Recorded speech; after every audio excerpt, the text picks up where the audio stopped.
ഈ പറയുന്ന മഹാദേവനെ മനസ്സിൽ സ്മരിച്ചുകൊണ്ട് മഹാദേവന്റെ പൂർണ്ണമായ വിഷ്വൽ കാണുക. ഉം. മഹാദേവൻ ഇരിക്കുന്ന വിഷ്വൽ അർദ്ധനാരീശ്വര സങ്കല്പത്തിലായിരിക്കണം. അതായത് ഉം. ശക്തി പാർവതി ദേവി ഇരിക്കുന്ന വിഷ്വൽ നമ്മൾ മനസ്സിൽ സങ്കല്പിച്ചുകൊണ്ട് ഉം. ഭഗവാനെ പൂർണ്ണമായിട്ടും വിശ്വാസത്തോടു കൂടി എന്താണോ അത് സങ്കല്പിച്ചിട്ട് ഓം നമ ശിവായ ജപിക്കുക. ഓം നമ ശിവായ പൂർണ്ണമായും ജപിച്ചിട്ട് വെള്ളത്തിലേക്ക് പാസ് ചെയ്യുക.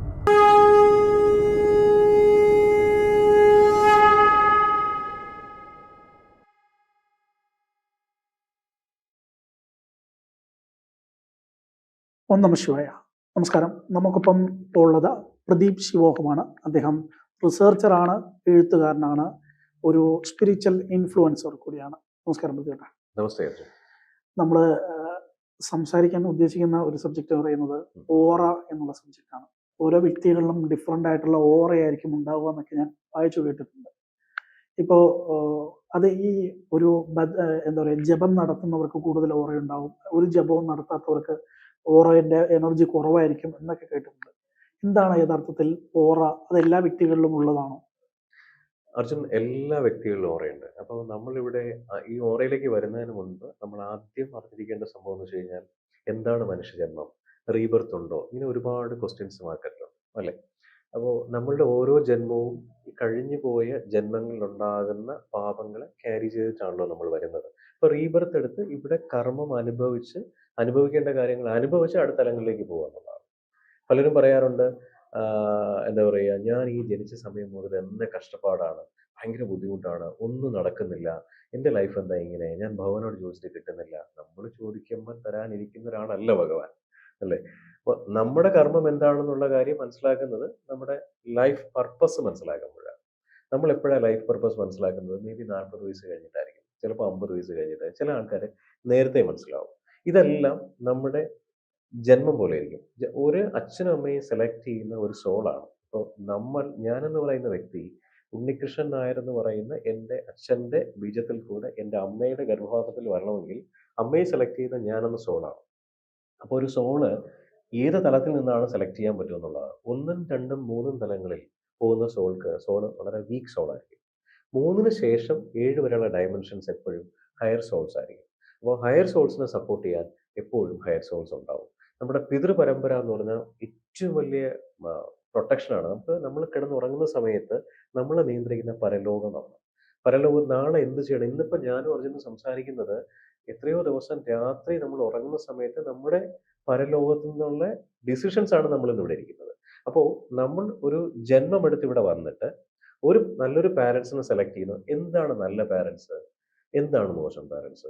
ചില വീട്ടിൽ ഒരു അമ്മയുടെ ഉദരത്തിൽ ജനിച്ച ആ വീട്ടിൽ ജനിച്ചു കഴിഞ്ഞാൽ വീട്ടിലൊന്നും അടിയും ബഹളമായിരിക്കും, ഭയങ്കര കഷ്ടപ്പാടായിരിക്കും. അപ്പോൾ ഇതെന്താ ഇങ്ങനെ? ശരിക്കും ആ സോള് ഡിസർവ് ആണ്. കഴിഞ്ഞ ജന്മത്തിൽ ഒരുപാട് പേരെ വേദനിപ്പിച്ച് ഒരുപാട് ക്രിമിനൽ പശ്ചാത്തലമുള്ള സോളാണത്. അപ്പോൾ ഈ ജന്മത്തിൽ റീബർത്ത് എടുത്ത് ഇവിടെ വന്ന് ഇതെല്ലാം അനുഭവിച്ചിട്ട് വേണം മുന്നോട്ട് പോകാൻ. അനുഭവിച്ച് മുന്നോട്ട് പോയി ഒന്ന് ബാലൻസ് ആവുന്ന സമയത്തായിരിക്കും വേറെ പുതിയ ഇൻഫ്ലുവൻസ് വരും. പുതിയ ഇൻഫ്ലുവൻസ് എന്താണ്? ഇതുപോലെ പല കാര്യങ്ങൾ മോശമായി ചെയ്യുക. ഈ മോശമോ ശരിയോ എന്നുള്ളതല്ല, മറ്റൊരു സോളിനെ വേദനിപ്പിക്കാതിരിക്കുക എന്നുള്ളതാണ് ഏറ്റവും ആദ്യം മനസ്സിലാക്കേണ്ടത്. അപ്പോൾ അവിടെയാണ് നമ്മുടെ ഓറ സ്റ്റാർട്ട് ചെയ്യുന്നത്. നല്ലൊരു സോൾ ആണെങ്കിൽ, നല്ല പവർഫുൾ സോൾ ആണെങ്കിൽ ഓറ എപ്പോഴും ഉണ്ടാവും. അതായത് ജനിക്കുന്ന സമയം പോലെ പറഞ്ഞു കേട്ടിട്ടില്ലേ, ആ കുട്ടി എന്ത് ചൈതന്യമാണ്, കുട്ടിക്ക് ഭയങ്കര പവറാണ്, കുട്ടി ചില കാര്യങ്ങളൊക്കെ പറയുന്നത് ഇത് എങ്ങനെയാണ് മനസ്സിലാവുന്നത്, ശരിക്കും ആ കുട്ടിയുടെ പഴയ ജന്മമാണ്. അപ്പം അതുപോലെ അതിനും അപ്പുറം ചില കാര്യങ്ങൾ ചെയ്ത് അറിഞ്ഞും അറിയാതെയും ഇവിടെ വന്ന് ജനിച്ചിട്ട് എനിക്ക് രക്ഷപ്പെടണം എന്ന് ആഗ്രഹിക്കുന്ന നിൽക്കുന്ന ഒരുപാട് ആൾക്കാരുണ്ട്.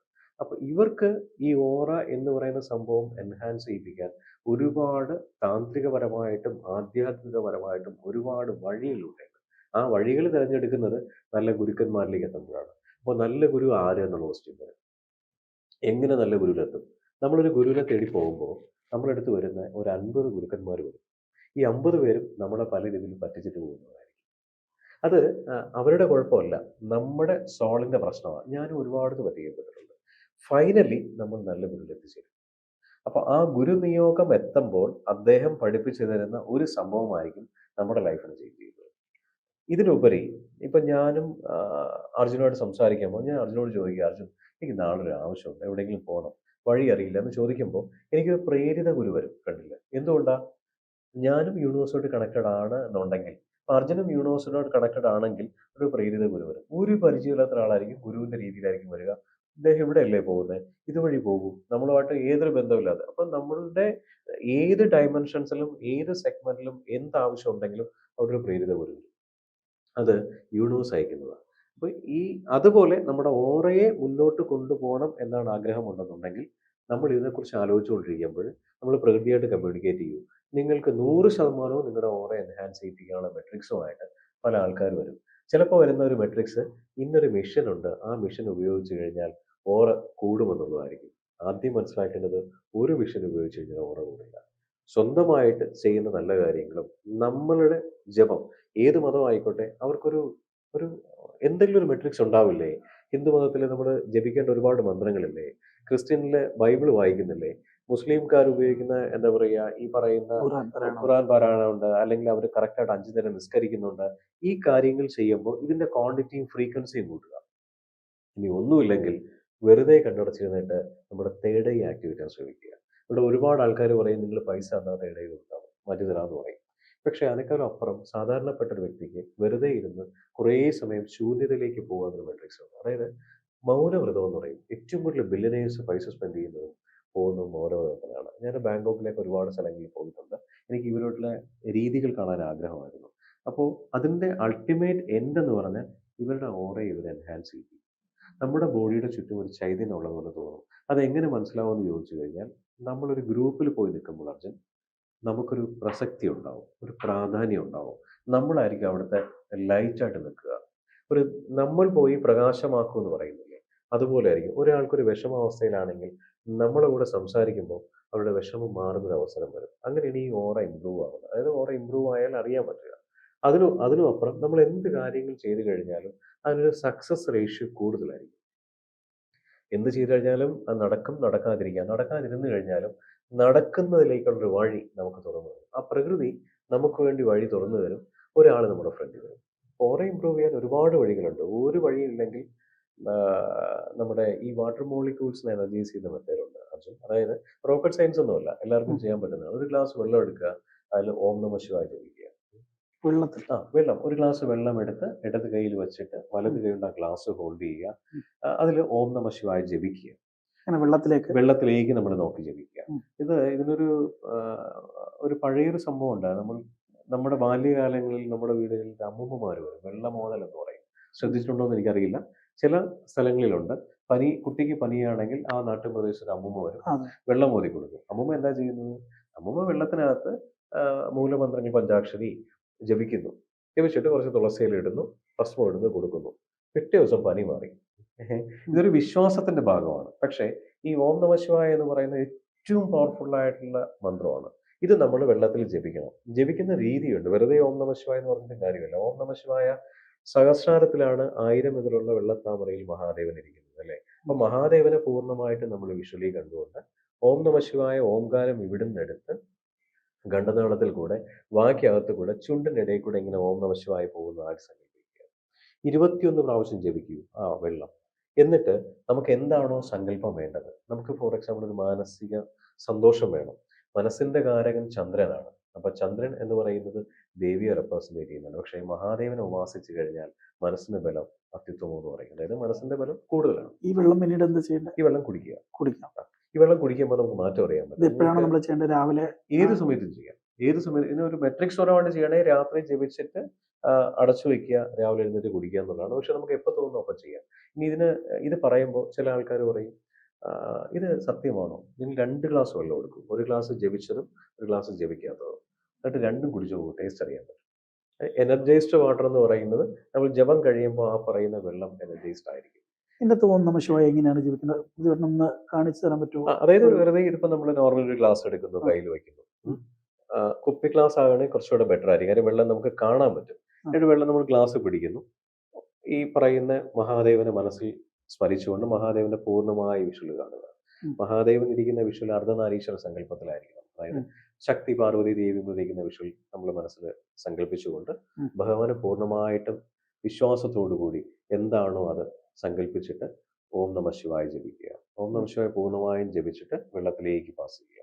ഇങ്ങനെയാണ് ഓം നമഃ ശിവായ ജപിക്കേണ്ട ഒരു രീതി. അപ്പൊ നോർമലി അത് ഓരോ ആൾക്കാർക്ക് ഓരോ രീതിയിൽ ലൗഡായിട്ട് ജപിക്കാം, ഓംകാരം എടുക്കുന്ന രീതി പല രീതിയിൽ എടുക്കുന്ന ആൾക്കാരുണ്ട്. അപ്പോൾ ഇപ്പം ഞാനൊക്കെ ഓം നമ ശിവായ ജപിക്കുന്ന സമയത്ത് ഓം നമ ശിവായ ഇങ്ങനെയാണ് കണ്ടിട്ടുള്ളത്. വീട്ടിൽ നിന്ന് അമ്മയും അച്ഛമ്മയൊക്കെ ജപിക്കുന്ന ഇങ്ങനെ കണ്ടിട്ടുള്ളത്.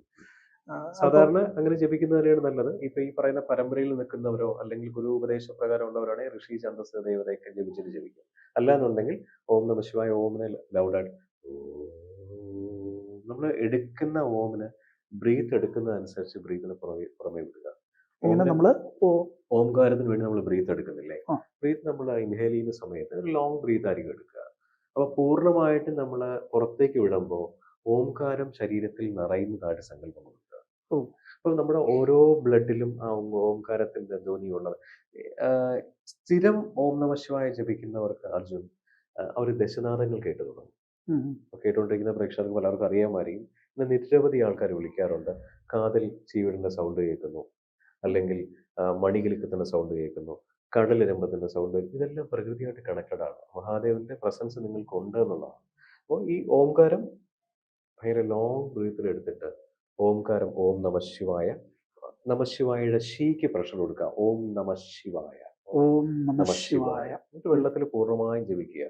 ഇതൊന്നും ഒരു റെസ്ട്രിക്ഷൻസും ഇല്ലാതെ എല്ലാവർക്കും ചെയ്യാൻ പറ്റുന്ന ഒരു സംഭവമാണ്. ജപിച്ചിട്ട് ഭഗവാനെ പ്രാർത്ഥിച്ചുകൊണ്ട് വെള്ളം കുടിക്കും. നിങ്ങൾക്ക് എന്ത് നല്ലതേ വരുള്ളൂ. നമ്മൾ മോശമായ ഒരു കാര്യങ്ങൾക്കും ചെയ്യാനല്ലല്ലോ, സ്വന്തം നല്ല കാര്യങ്ങൾക്ക് വേണ്ടിയാണെങ്കിൽ. ഇപ്പൊ എക്സാമിന് പോകുന്നതിന് മുൻപ് ഈ മെട്രിക്സ് ഉപയോഗിക്കാം. ഭഗവാനെ, എനിക്ക് എക്സാം എഴുതാൻ നന്നായിട്ട് ചെയ്യാൻ പറ്റണേ, ഞാൻ പഠിച്ചത് പൂർണ്ണമായിട്ട് എനിക്ക് ഓർമ്മ തരണേ, അല്ലാതെ ഈസി ആയിട്ടുള്ള ക്വസ്റ്റ്യൻ പേപ്പർ വരണമെന്നുള്ളതല്ല. പൂർണ്ണമായും നല്ല കാര്യങ്ങൾക്ക് വേണ്ടിയാണ്. യൂണിവേഴ്സൽ ലോ ഫോളോ ചെയ്യുന്ന ഒരാളാണെന്നുണ്ടെങ്കിൽ പൂർണ്ണമായും ഒരു സോളിനെയും വേദനിപ്പിക്കാതെ മുന്നോട്ട് പോകുന്ന ഒരാളാണെങ്കിൽ പൂർണ്ണമായിട്ടും അതിനൊരു ബലം ഉണ്ടാവും. ഈ നമ്മുടെ ഒരു എനർജി അത് എല്ലാവരിലും ഡിഫറെന്റ് ആയിരിക്കുമല്ലോ.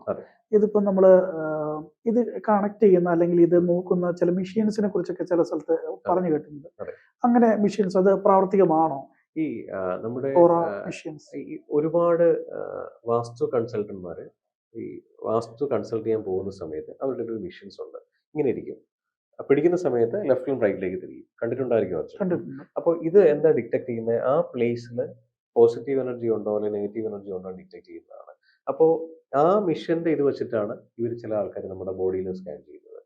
ഒരു പരിധി വരെയൊക്കെ ചില മെഷീൻസ് വർക്ക് ചെയ്യും. കാരണം അതിനകത്ത് നമ്മളിപ്പോൾ ഔട്ട് ഓഫ് ഇന്ത്യ ട്രാവൽ ചെയ്യുന്ന സമയത്ത് മിക്ക സ്ഥലങ്ങളിലും നെഗറ്റീവ് എനർജി ഉണ്ടോ എന്ന് അറിയാൻ വേണ്ടി ESPN പല പല സംഭവങ്ങളുണ്ട്. മെഷീൻസ് കൊണ്ടാണ് പോകുന്നത്. അപ്പോൾ നെഗറ്റീവ് എനർജി ഉണ്ടെങ്കിൽ അവിടെ ലൈറ്റ്സ് വേരിയബിൾ ആയിരിക്കും. ലൈറ്റ്സ് ഇൻഡിക്കേഷൻ കാണിക്കും. അത് പോസിബിൾ ആണ്. പക്ഷെ ഈ ഓറ ഉണ്ടോ എന്ന് അറിയാൻ വേണ്ടി നമ്മൾ മിഷൻ എടുത്ത് നോക്കേണ്ട ആവശ്യം വരുന്നില്ല. നമുക്ക് തന്നെ മനസ്സിലാക്കാൻ പറ്റും. ഏറ്റവും പവർഫുൾ ആയിട്ടുള്ള ഓറ അതിന്റെ ഒരു റേഷ്യോ ഉണ്ടോ? ഇത്ര ഇപ്പം നമ്മളിപ്പോ 10 ഡിഗ്രി 15 ഡിഗ്രി അങ്ങനെയല്ല. ഈ അങ്ങനെ എന്തെങ്കിലും ഓറ റേഷ്യോ അല്ല. ഇപ്പോ അതിനൊരു എക്സാമ്പിൾ ഞാൻ പറയാം. അതായത് ഈ 2022 ഞാൻ തായ്ലൻഡിൽ കോൺക്ലേവ് ചെയ്ത സമയത്ത് ഡോക്ടർ ഇറ്റിക്കോൺ വട്ടാന എന്ന് പറയുന്നത് നിങ്ങൾക്ക് ഗൂഗിൾ ചെയ്താൽ കിട്ടും. ഇദ്ദേഹം ഒരു ഹീലറാണ്, ഇന്റർനാഷണൽ ഹീലറാണ്. ഇവരുടെയൊക്കെ ബോഡിയുടെ എനർജി ഭയങ്കര ഹൈ ആയിരിക്കും. ഒരു മെറ്റൽ സാധനം കൊണ്ടുവച്ചാൽ മെറ്റൽ പൊട്ടിപ്പോകും. അപ്പൊ നമ്മൾ വിചാരിക്കും ഇത് കള്ളമാണെന്ന് വിചാരിക്കും. അപ്പോൾ റോയൽ കരീബിയൻ എന്ന് പറയുന്ന ക്രൂയിസിൽ സിംഗപ്പൂരിൽ ഞാൻ ചെയ്ത കോൺക്ലേവ്, അതായത് ഇന്റർനാഷണൽ ഹിന്ദു സമ്മിറ്റ് എന്ന് പറയുന്ന കോൺക്ലേവ് ഞാൻ ചെയ്യുന്ന സമയത്ത് ഈ ക്രൂയിസിനകത്ത് എൻ്റർ ചെയ്യുന്ന സമയത്ത് ഇവിടെ ബയോമെട്രിക്സ് കുറച്ച് കൂടുതലാണ്. ഐ സ്കാൻ ഉണ്ട്. അപ്പം ഞാൻ ആദ്യം പറഞ്ഞ് റിക്വസ്റ്റ് ചെയ്തു, ഇദ്ദേഹം ഒരു ഹീലറാണ്, ഇദ്ദേഹത്തിന്റെ എനർജി ടു ഹൈ ആണ്, ഒരു കാരണം വെച്ച് കഴിഞ്ഞാലും ഇത് ചെയ്യാൻ പറ്റില്ല, ചെക്ക് ചെയ്ത് ചിലപ്പോൾ അത് എന്തെങ്കിലും സംഭവിക്കാം. അപ്പോൾ അവർ US ട്രിപ്പായിട്ട് അവർ ഒരു രീതിയിലും കോംപ്രമൈസ് ചെയ്യാൻ തയ്യാറായില്ല. അപ്പോൾ അദ്ദേഹം പറഞ്ഞു നമുക്ക് പോകാമെന്ന് പറഞ്ഞു. പോയി. അപ്പോൾ അദ്ദേഹത്തിന്റെ ഭാര്യയും അതുപോലെ ഭയങ്കര എനർജിയാണ്. രണ്ടുപേരും ഭയങ്കര പ്രാക്ടീസ്. അവിടുത്തെ തായ്ലൻഡ് ആർമി ഫോഴ്സിനെയൊക്കെ ഹീൽ ചെയ്യുന്നവരാണ്. പല ഹോസ്പിറ്റലിലും ബെഡ് റിഡൻ പേഷ്യൻസ് ഉണ്ടെങ്കിൽ ഇവർ പോയി ഹീൽ ചെയ്യും. ഹീൽ ചെയ്ത് കഴിയുമ്പോൾ അവർ ഒരു പരിധി വരെയൊക്കെ റിക്കവറി സ്റ്റേജിലേക്ക് വരും. എനിക്ക് ഒരുപാട് പേഴ്സണൽ എക്സ്പീരിയൻസ് അദ്ദേഹത്തെ മാത്രമല്ല, നമുക്ക് വേറെ ടോപ്പിക്കിൽ സംസാരിക്കാം. അപ്പോൾ ഈ പോകുന്ന സമയത്ത് ആദ്യം കൊടുത്തത് തമ്പായിരുന്നു. കൈ വച്ചു, ആ മിഷൻ ബ്രേക്കായി. ഞാൻ ലൈവാണ്, ഞാൻ കണ്ടുകൊണ്ടിരിക്കുക. അപ്പം ഈ അവിടുത്തെ പോലീസ് അവർ പറയുക ഇങ്ങനെ സംസാരിച്ചു. അപ്പം ഞാൻ ഓൾറെഡി ടോൾഡ് യു, ഞാൻ പറഞ്ഞല്ലോ. അപ്പോൾ വീണ്ടും കേൾക്കുന്നില്ല. സോ അടുത്തത് കണ്ണാണ്, ക്യാമറയാണ്. ഞാൻ ക്യാമറ ബ്രേക്ക് ആവും, വീണ്ടും ഒരു എക്സ്പെരിമെന്റ് ചെയ്യണോ? അദ്ദേഹത്തിന്റെ ഡോക്യുമെന്റ് മാനുവലി എഴുതി ഡോക്യുമെന്റ് സബ്മിറ്റ് ചെയ്ത് കയറിയാൽ പോരെ, വേറെ കൺസേൺ ഒന്നും ഇല്ലല്ലോ. ഗവൺമെന്റ് കൊടുത്തിരിക്കുന്ന ഡോക്യുമെന്റേഷൻ അദ്ദേഹത്തിനുണ്ട്, ചെയ്യാൻ പറ്റില്ല. വീണ്ടും ക്യാമറ വെച്ചു, ക്യാമറ ബ്രേക്കായി. മുൻപ് നമ്മള് ഈ ചോറ്റാനിക്കര കുരുതി സമയങ്ങളിൽ പോകുന്ന സമയത്ത് പലരും പറഞ്ഞിട്ടുണ്ട് അവിടെ യക്ഷിക്കുളത്തിൽ ആരും മൊബൈൽ ക്യാമറ എടുക്കാൻ പാടില്ല എന്ന് പറഞ്ഞിട്ടുണ്ടായിരുന്നു. എനിക്ക് വളരെ വേണ്ടപ്പെട്ട അഭിലാഷ് എന്ന് പറയുന്ന എറണാകുളം സ്വദേശിയാണ് അന്ന് അവിടുത്തെ വീഡിയോഗ്രാഫർ. അദ്ദേഹത്തിന് മാത്രമാണ് അന്ന് അവിടെ ആ പറയുന്ന കുളത്തിനകത്ത് എടുക്കാൻ പെർമിഷൻ ഉണ്ടായിരുന്നത്. ഇദ്ദേഹം എടുക്കുന്ന സമയത്ത് ഒരാൾ മൊബൈൽ എടുത്ത പോക്കറ്റിൽ വെച്ചുകൊണ്ട് നിൽക്കുന്നു. ക്യാമറ പക്ഷെ ഉച്ച സമയമാണ്. മൊബൈൽ പൊട്ടി താഴെ വീഴുന്നു. ഇദ്ദേഹം കണ്ടു എന്നോട് പറഞ്ഞു. അതൊക്കെ നമുക്കറിയാം. അവിടുത്തെ ദേവിയുടെ ചൈതന്യം എന്താണ്, എനർജി എന്താണ് നമുക്കറിയാം. പക്ഷെ അതുപോലെയാണ് ഇവിടെ. ഇദ്ദേഹം കയറിയ സമയത്ത് ക്യാമറ പൊട്ടി. വേറെ ഓപ്ഷൻ ഇല്ല. പിന്നെ മാനുവലി ഡോക്യുമെന്റേഷൻ കൊടുത്തു പോയി. അത് അർജുൻ ചോദിച്ച ക്വസ്റ്റ്യനുള്ള ആൻസർ ആണ്. അതായത് ഓരോ ആൾക്കാരുടെ ബോഡിയിലുള്ള എനർജി ഭയങ്കര വലുതായിരിക്കും. ഈ കൈപ്പ ശേഷാദ്രി എന്ന് പറയുന്ന ബാംഗ്ലൂരിലുള്ള ഒരു സ്പിരിച്വൽ ഹീലർ ഉണ്ട്. അദ്ദേഹത്തിൻ്റെ കൂടെ പല സ്ഥലങ്ങളിൽ എനിക്ക് ട്രാവൽ ചെയ്യാനുള്ള ഭാഗ്യം ഉണ്ടായിരുന്നു. ഇദ്ദേഹത്തിന് BP ചെക്ക് ചെയ്യാൻ പോകുന്ന സമയത്ത് ചെക്ക് ചെയ്യാൻ പറ്റില്ല. കൗണ്ട് കിട്ടില്ല. ഈ BP വിഷൻ പ്രോപ്പറായിട്ട് വർക്ക് ചെയ്യില്ല. ഈ നരേന്ദ്രമോദി ഇത്തരത്തില് ഒരുപാട് ജപങ്ങൾ നടത്തുന്ന അദ്ദേഹം നല്ലൊരു അദ്ദേഹത്തിന്റെ ഓറ ഉപാസകനല്ലേ? അദ്ദേഹം നല്ലൊരു ഉപാസനല്ലേ? ഉപാസനായതുകൊണ്ടാണല്ലോ അദ്ദേഹം ഈ ലെവലിൽ നിൽക്കുന്നത്. അദ്ദേഹത്തിന്റെ ഓറ ഭയങ്കര കൂടുതൽ അവിടെ കൂടുതലായതുകൊണ്ടാണല്ലോ അദ്ദേഹം നമ്മളെ പോലെ എല്ലാവരെയും അദ്ദേഹത്തിന് ഹാൻഡിൽ ചെയ്യാൻ പറ്റുന്നത് അല്ലെ? എന്ത് ഒബ്ജക്ഷൻ വന്നാലും ഈസി ആയിട്ട് ഓവറോൾ ചെയ്ത് പോകുന്നത് നല്ലൊരു ഉപാസകനായതുകൊണ്ടല്ലേ? ഈ ഓറ ലെവല് കൂടുതലുള്ള ആളുകൾക്ക് കുറഞ്ഞ ലെവലിലുള്ള ആളുകളെ കൺട്രോൾ ചെയ്യാൻ പറ്റുമോ? ഒരു പരിധിവരെ കൺട്രോൾ ചെയ്യാൻ പറ്റും. ഇപ്പൊ ഏതെങ്കിലും ഭാഗത്ത് രണ്ടുപേര് വഴക്കുണ്ടാക്കുകയാണെങ്കിൽ സ്വാഭാവികമായിട്ട് ഒരാൾ പെട്ടെന്ന് പ്രവോക്ക് ആവും. മറ്റേയാള് കൂളാക്കാൻ പറ്റും. ഏതെങ്കിലും ഒരാളുടെ ഇപ്പൊ ഈ പറയുന്ന ഹിപ്നോട്ടിക് ചെയ്യുന്ന ഒരാളാണെങ്കിലോ അല്ലെങ്കിൽ മെസ്മറിസം ചെയ്യുന്ന ഒരാളാണെങ്കിലോ തേർഡ് ഐയിലേക്ക് ഒരു മെസ്സേജ് പാസ് ചെയ്യും.